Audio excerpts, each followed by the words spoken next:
Friends, today ஈவினிங்லேருந்து vlog start பண்ணி evening எங்கள் வீட்டு செடியில் இருக்கிற பூவை எல்லாம் பறித்து எடுத்து வச்சுட்டு அப்படியே புத்தர் சிலைக்கு பக்கத்தில் இருக்கிற ஃப்ளவர் பாட்லேயும் இருக்கிற பூவையெல்லாம் கொஞ்சம் எடுத்து வச்சுட்டு உடைச்ச தேங்காயை அப்படியே இருந்தது. சரி, அதை திருகி வைக்கலைன்னா கூட பரவாயில்ல, அதை கட் பண்ணியாவது எடுத்து ஒரு கண்டெய்னரில் போட்டு ஃப்ரிட்ஜில் ஸ்டோர் பண்ணிடலாம் அப்படின்னு அதையும் ஸ்டோர் பண்ணி வச்சிட்டேங்க.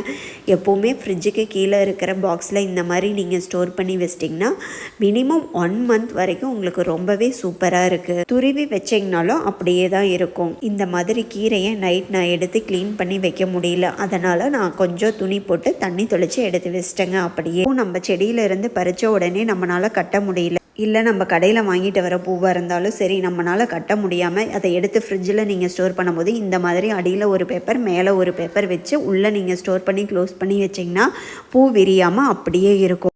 இந்த டிப்ஸ் உங்களுக்கு பிடிச்சிருந்தா வீடியோவை லைக் பண்ணிவிட்டு சப்ஸ்கிரைப் பண்ணிடுங்க. தேங்க்யூ.